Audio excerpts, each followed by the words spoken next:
Olá amigos, tudo bem com vocês? Que alegria, que satisfação para mais um vídeo, dando sequência à nossa matéria de direito penal. Estamos falando dos princípios básicos do direito penal. Dos princípios constitucionais nós já tratamos, estamos falando dos princípios doutrinários e entrando já numa parte final, na parte derradeira desse nosso tema, que com certeza vocês não vão ter problema algum na prova de vocês. No último vídeo, nós estávamos falando do princípio da proporcionalidade. E eu disse aos senhores, ao fim daquele vídeo, que a proporcionalidade ela tem também uma dupla face. Dupla face, Dois lados da moeda que devem muito bem ser obedecidos. A primeira está aqui, proibição de excessos, tanto no legislativo quanto no jurisdicional, certo? Ou seja, o legislador não pode pesar a mão para determinados casos concretos, pois isso vai perder o sentido. Vai haver um problema na nossa estrutura legislativa. Mesma coisa o juiz na hora de aplicar a pena. E um exemplo que a gente tem disso que está aqui, de proibição dos excessos, e é uma pena porque infelizmente isso ainda acontece no ordenamento jurídico brasileiro, é o artigo 273 do Código Penal, que inclusive é um crime hediondo, artigo 273, e eu vou explicar para vocês por que aqui nós temos uma lesão, aqui nós temos excesso, lesão ao princípio da proporcionalidade, da razoabilidade. Vem comigo. Nós vamos lá para o artigo 273, vem junto.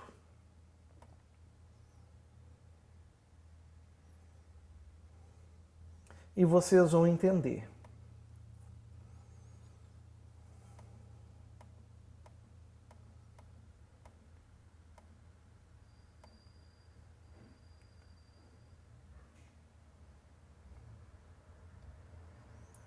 Chegamos nele. Chegamos no 273. Agora, pessoal, acompanhem comigo, por gentileza, o que o 273 diz. Falsificar, o crime é a falsificação de medicamentos, tá? Falsificar, corromper, adulterar ou alterar produto destinado a fins terapêuticos ou medicinais. O que nos chama a atenção é a pena. A pena que nós temos aqui é uma pena interessante.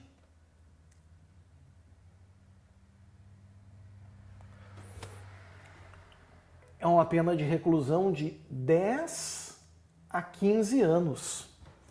O que chama a atenção é a pena mínima. O que chama a atenção, amigos, é a pena mínima de 10 anos. Perceberam? Por quê? Porque se nós formos olhar a classificação desse crime, o crime do artigo 273, vocês vão ver que ele não é um crime de dano. Vocês vão ver que ele é um crime de perigo. Por quê? Porque o fato de falsificar medicamento não gera lesão ao bem jurídico, mas gera perigo de lesão ao bem jurídico. Coloca em risco a vida das pessoas. E aí muita gente diz, olha professor, eu acho correto e justo, eu acho razoável. Imagina um sujeito falsifica um medicamento para câncer, o paciente consome esse medicamento e morre. Claro, pegando esse exemplo, até é tolerável. É tolerável. Mas o problema é que o crime de perigo não pode ter pena tão alta. Principalmente quando existem crimes de dano com pena menor.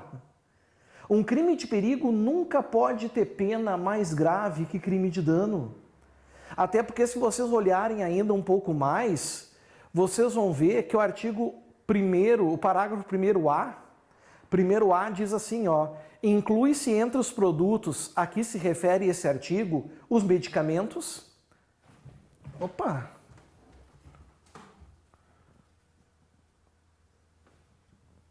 Essa foi boa. Os medicamentos, os cosméticos,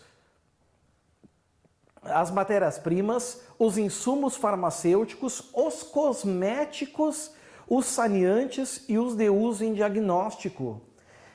Cosmético, pessoal, então, aqueles indivíduos que falsifica esmalte de unha, a pena dele é de 10 a 15 anos.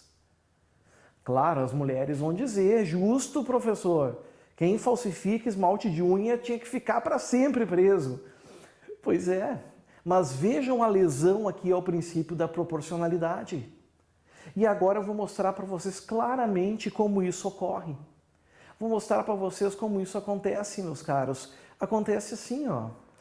Imaginem, por exemplo, que eu sou dono de uma farmácia, tá? Eu sou dono de uma farmácia e eu penso em ter mais lucro, aumentar minha lucratividade. Eu sei que não vem fiscais aqui, minha farmácia é longe, então eu decido falsificar medicamentos. E estou ganhando um bom lucro. Só que para o meu azar, aparece um fiscal na minha farmácia. Esse fiscal se identifica e diz, eu vou ter que fazer uma fiscalização na sua farmácia. Bom, ele entra na farmácia e o que ele vai encontrar? Ele vai encontrar medicamentos falsificados. Então ele diz, olha, eu vou pegar esses remédios e vou levar para uma perícia. Senhores, eu devo dizer para vocês, eu estou condenado.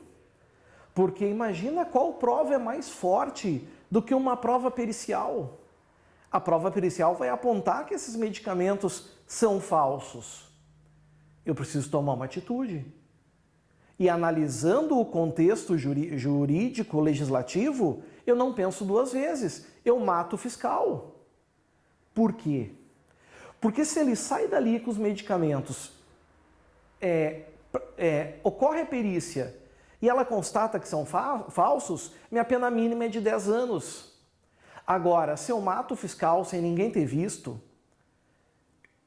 o meu crime é de homicídio e de dano e que a pena mínima é 6. É melhor matar o fiscal. Aqui eu posso dizer que ele tentou me corromper e ainda minha pena é reduzida de 1 a 2/3 pelo relevante valor social. Não é crime hediondo, eu posso começar no regime semiaberto. Eu posso alegar legítima defesa. Então, se eu estava condenado para falsificação de medicamento, eu já não estou tão condenado assim para o homicídio. E por que existe essa situação estranha? Porque o legislador não levou em conta o princípio da proporcionalidade ou da razoabilidade. Não levou em consideração. Porque ele fez com que um crime de perigo tivesse uma pena mais grave do que um crime de dano. Aí, senhores, sabe quem é que tem que se virar nos 30? É a jurisprudência. E aí, o que a jurisprudência fez? Principalmente o STJ.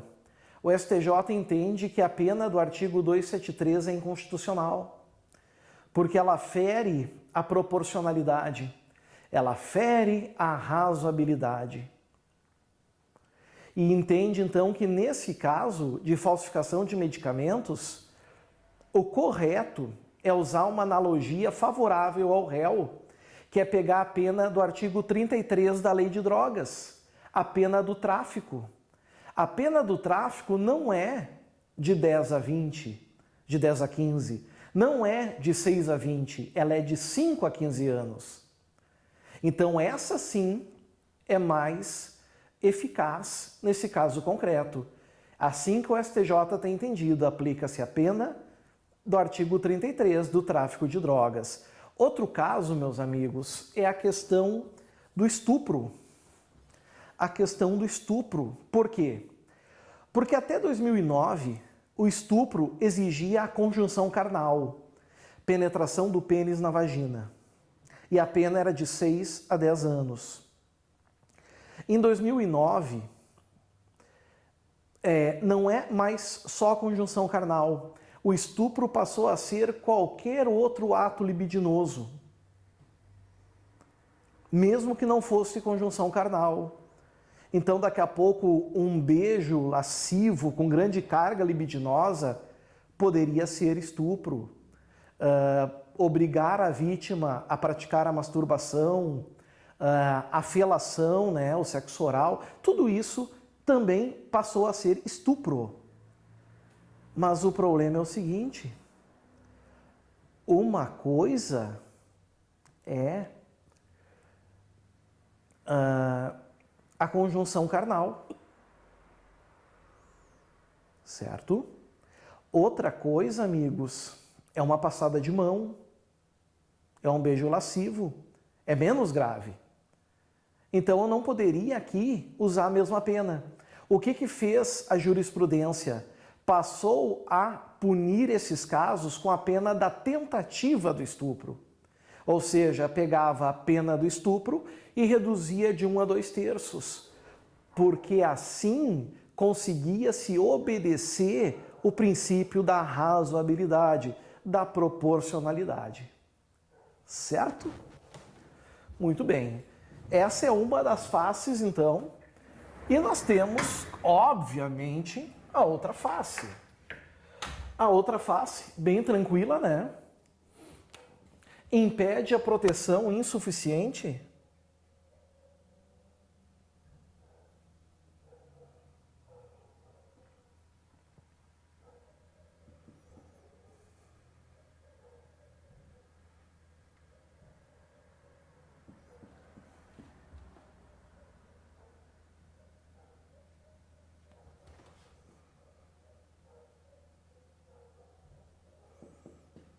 Dos bens jurídicos.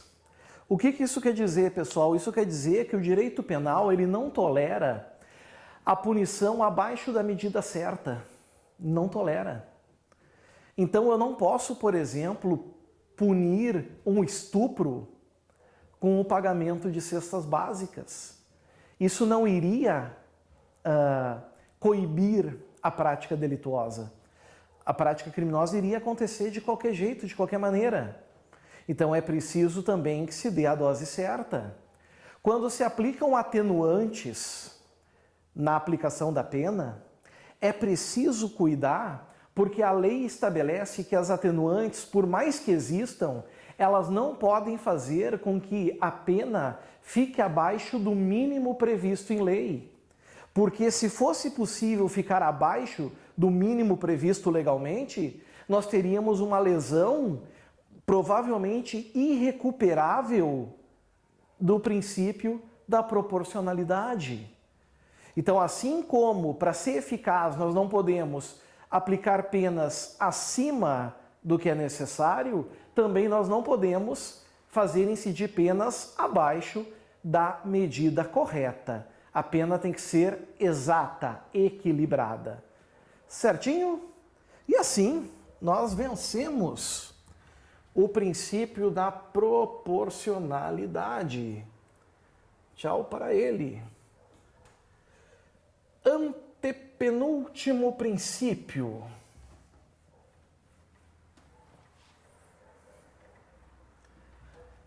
Antepenúltimo princípio. Princípio da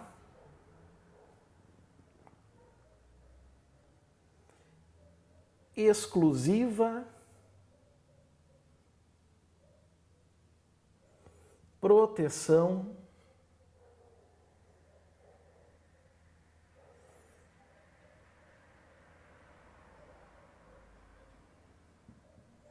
dos bens jurídicos. Aqui está. Exclusiva proteção dos bens jurídicos. Não tem sinônimo também. É esse princípio e deu pra bola. Esse princípio, amigos, ele também traz uma proibição. Ele veda. Mas o que ele veda? Ele veda o direito penal veda o direito penal a aplicação, a sua aplicação, né? Com base em critérios subjetivos, como, por exemplo, intenções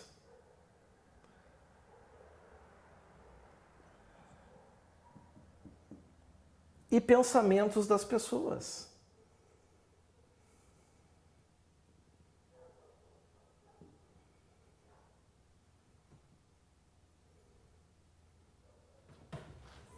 Aqui está. Intenções e pensamento das pessoas. O que eu estou querendo dizer com isso? Eu estou querendo dizer que o direito penal não pode punir, ser aplicado aquilo que é interno. É isso que eu estou dizendo. Então, por exemplo, o direito penal não pode ser utilizado para resguardar questões de ordem moral, de ordem ética, de ordem ideológica, de ordem religiosa, de ordem política e etc. Isso não é objeto do direito penal. A proteção do bem jurídico é exclusiva dos aspectos exteriores, não desses aspectos internos do agente. Isso não se pune. E aí, meus amigos, veio uma questão em prova, certa feita, que eu achei muito bacana, certo? Que questão era essa? É a diferença da exclusiva proteção dos bens jurídicos para o princípio da alteridade, que foi, eu acho que o primeiro princípio doutrinário que a gente trabalhou. O fato é que isso já andou caindo em prova e eu gostaria que os senhores tivessem muita atenção em relação a esse ponto. Por quê? Porque eles parecem ser muito parecidos, né? Parecem ser parecidos é boa. São muito parecidos, porque nos dois casos nós temos a vedação da interferência do direito penal. Nos dois casos nós temos questões internas do agente. Mas a diferença está no seguinte: na alteridade nós temos uma previsão típica.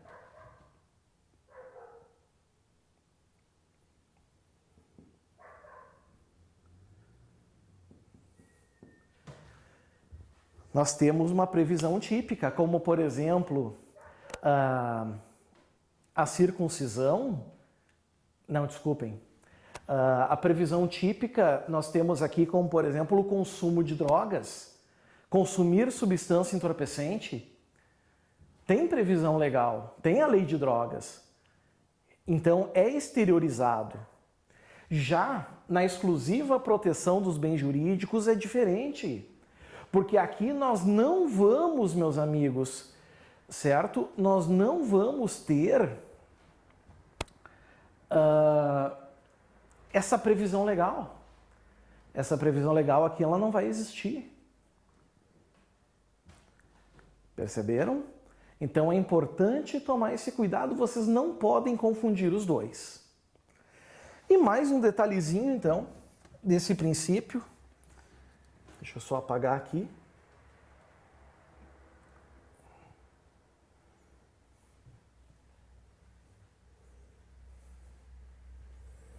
Nós temos que cuidar duas situações.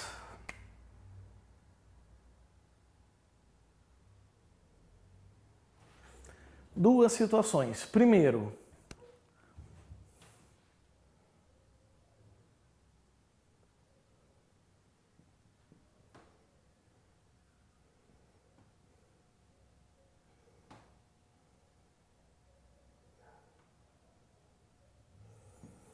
a eleição dos bens jurídicos e a teoria constitucional do direito penal.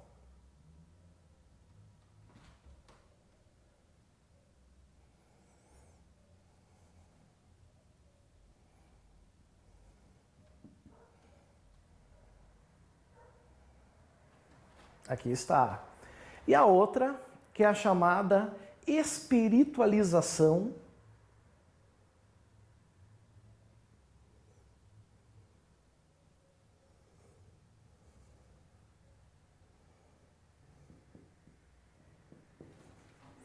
espiritualização ou liquefação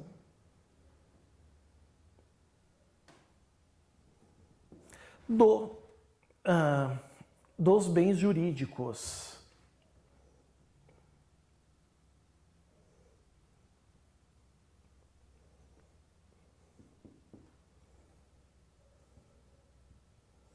No direito penal. Vamos explicar isso, vamos entender o que isso quer dizer. Olhem só. Senhores, quando a gente fala em eleição dos bens jurídicos e a teoria constitucional do direito penal, nós estamos trabalhando num pensamento moderno de direito penal, certo? Que quer dizer o seguinte: os bens jurídicos que são protegidos pelo direito penal são aqueles que são resguardados principalmente pela nossa Carta Maior, que é a Constituição. Por isso, teoria constitucional ou teoria constitucionalista do direito penal. Por exemplo, o homicídio está lá no Código Penal como crime, não é? Artigo 121 do Código Penal. Mas se a gente for para a Constituição, a gente consegue refletir melhor e perceber por que motivo o homicídio é crime. Por que motivo o direito penal se envolve no homicídio? Porque lá na Constituição diz que todos temos direito à vida. Então, cercear a vida de alguém caracteriza crime. Quando a gente pune, quando o legislador pune no Código Penal os crimes contra a honra, calúnia, difamação, injúria, é porque, amigos, lá na Constituição é estabelecido que todos têm direito à honra, ao direito de imagem, ao direito à intimidade, à vida privada. Perceberam? Quando pune-se o furto, o roubo, a apropriação indébita, é muito claro lá ao dizer o quê? É claro ao dizer lá que todos, né, é garantido o direito de propriedade. Então nós temos uma teoria constitucional aqui, que busca resguardar com maior força esses bens jurídicos constitucionais. Por outro lado, nós temos a questão da espiritualização, certo? Que pode ser chamada também de liquefação, como está ali, ou desmaterialização dos bens jurídicos. O que isso quer dizer? Isso quer dizer o seguinte, pessoal, que na origem, na essência do direito penal, se busca, né, punir comportamentos danosos ao indivíduo, ao homem. Por exemplo, o homicídio atinge o homem, a lesão corporal atinge o homem, tudo coisas fungíveis, palpáveis, em que nós temos um sujeito passivo claro, determinado. No homicídio, a vítima, né, a pessoa que morreu; na honra, a pessoa que foi caluniada, difamada; no furto, a pessoa que teve os bens retirados; no peculato, a administração pública; na falsidade ideológica, a fé pública; no estupro, a dignidade sexual da vítima. Então tudo é bem materializado. Só que com o passar e o evoluir do direito penal, a gente percebeu que ele foi saindo da matéria e foi adentrando no espírito, por isso espiritualização. Ele foi pegando polos passivos mais genéricos, que não são tão materiais, são imateriais, certo? Eles é como se fosse um fogo e a fumaça atingisse. E aí nós temos como exemplo a punição para os crimes ambientais. Nos crimes ambientais a gente não tem um polo passivo determinado, uma vítima específica. Nos crimes ambientais, nos crimes contra o meio ambiente, o que nós temos? Nós temos uma incolumidade pública, nós temos toda a sociedade como vítima, porque é direito de todas as gerações presentes e vindouras a um meio ambiente equilibrado, livre de poluição. certo? Isso é uma visão mais futurística. Então eu posso dizer que esse princípio, que é o princípio da exclusiva proteção do bem jurídico, tem essa prerrogativa. Tem a prerrogativa de olhar para frente, olhar novos horizontes na perspectiva penal. Trabalha-se muito com as velocidades do direito penal nesse aspecto. Certo? Bom, assim, amigos, a gente vence o antepenúltimo princípio, que é a exclusiva proteção do bem jurídico. Faltam 2 princípios para encerrarmos o tema. Falta o princípio do ne bis in idem e falta o último princípio, que propositalmente eu deixei assim, que é o princípio da insignificância ou crime de bagatela. Então, o que nós vamos fazer agora? Vamos tomar um cafezinho, vamos tomar um chazinho, dar uma descansada e daqui a uns minutinhos nós vamos voltar. Vocês só cliquem no próximo vídeo que os senhores vão ter, então, a continuidade da nossa matéria. Valeu, pessoal! Até a próxima! Tchau, tchau!